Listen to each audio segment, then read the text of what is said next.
Olá pessoal, sejam muito bem-vindos ao Acorda Pra Vida. Hoje a gente está com o 4º capítulo de Ruth, né, dando continuidade aí, e já no último capítulo então. Curtam, compartilhem, comentem, se inscrevam no nosso canal, ativem o sininho. E agora eu vou fazer um pequeno resumo, né, da história até aqui. Noemi e Elimeleque eram um casal, tinham 2 filhos, eles saíram de Belém porque estava tendo uma fome, foram para Moabe. Lá Elimeleque morreu, então os 2 filhos casaram com 2 moabitas, Ruth e Orfá. Eles morreram depois de um tempo e daí as 2 começaram a voltar para Belém. Orfá ficou, Ruth foi junto com a sogra, numa atitude de muito altruísmo.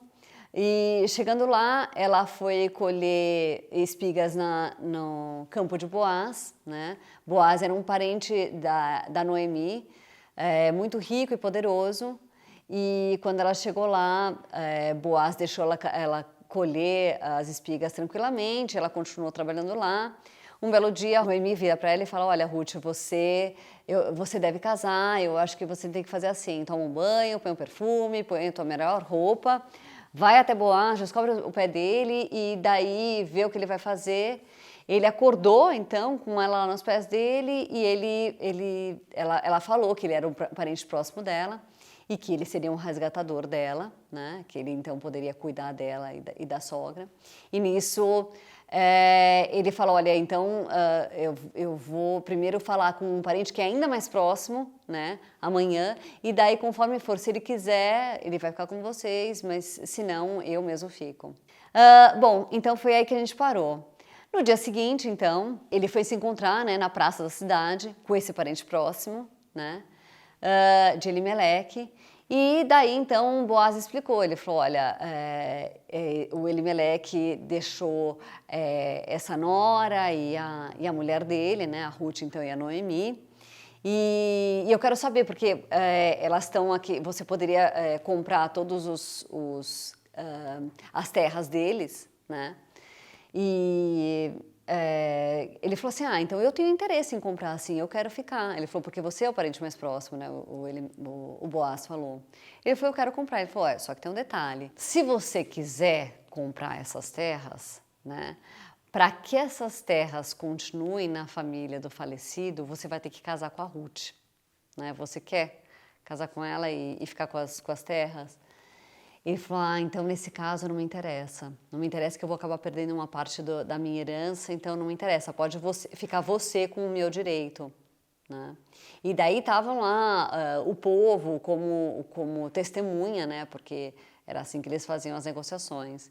E daí, então, esse parente tirou as sandálias, né, e entregou para Boaz, com uma atitude de negócio fechado, porque esse era um costume da época, né? Na hora que você ia fechar um negócio, você tirava o seu sapato e entregava a sua sandália e entregava para o outro. Daí, então, Boaz disse para as autoridades e para o povo, hoje vocês são testemunhas que eu comprei da Noemi tudo que era do Elimeleque, de Quilion e de Malom. Eu também vou casar com a Ruth, que é viúva de Malom, para que a propriedade continue com a família deles. Assim, o nome de Malom vai ser lembrado para sempre. Hoje vocês são testemunhas disso. Então, quer dizer, era isso. Apesar dessas terras não terem aparecido até agora nesse livro, elas só foram realmente aparecer agora, mas isso é que fazia parte da cultura também. E elas só passariam a ter esse direito de também ter esse dinheiro dessas terras se elas estivessem nessa situação, quer dizer, tivesse um homem nessa história. Se não, para elas mesmo, vocês veem que elas não puderam fazer nada até então, né? Se entra um homem, tudo bem, mas sem homem na história, elas ficavam como mendigas mesmo. Então todos responderam, sim, nós somos testemunhas. As autoridades disseram para Boaz, o Senhor faça com que essa mulher que veio para sua casa seja como Raquel e Leia, que deram muitos filhos a Jacó, tornando-se assim as mães da nação israelita, que você seja rico, famoso em Belém Efrata. Uma coisa que eu quero comentar sobre isso é que vejam só quais eram os valores dessa época e como eles eram muito importantes e como a gente está diferente hoje, né? Todo mundo está querendo que eles tenham muitos filhos, né? Os filhos são vistos como uma grande bênção, e é o que eles são. A Bíblia fala o tempo inteiro que filho é bênção, que filho é presente, e é o que é, né? A gente vive hoje num mundo que não está sendo bem assim que as pessoas estão reconhecendo as crianças. Então, assim, você vê mães falando, ai, Deus me livre, não, eu já tenho um, pra mim, eu já tenho dois, ai, não quero mais gente, ai, não, que... E isso é uma coisa que a gente não deve fazer, né? Assim, especialmente na frente das crianças, para que elas ainda sintam esse peso em cima delas.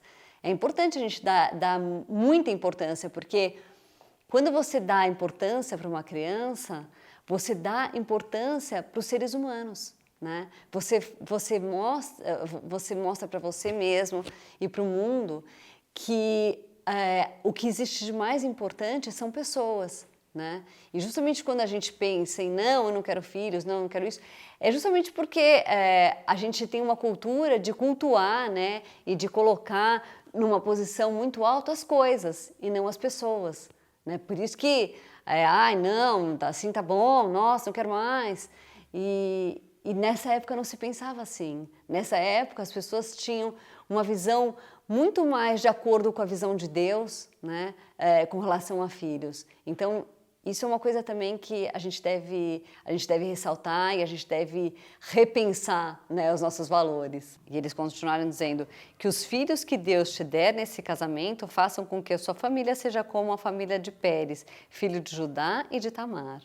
Quando eu fiz os 10 mandamentos, né, aquela série sobre os 10 mandamentos, e eu falei sobre o não matarás, eu falei justamente sobre isso, né, porque hoje se matam tanto as crianças quanto o país inteiro do Canadá, né? Esse é o número, é mais até, né? Mais crianças morrem no ventre da mãe do que o Canadá inteiro por ano. Então, é uma coisa para a gente pensar muito nos valores, é uma coisa para a gente realmente assim, ter que pensar profundamente em tudo na nossa vida, né? Em o que a gente tem dado valor de verdade. Então, a gente vai ficar por aqui hoje, né? Essa foi a primeira parte do 4º capítulo do livro de Ruth. E é isso aí, curtam, compartilhem, comentem, se inscrevam no nosso canal, ativem o sininho.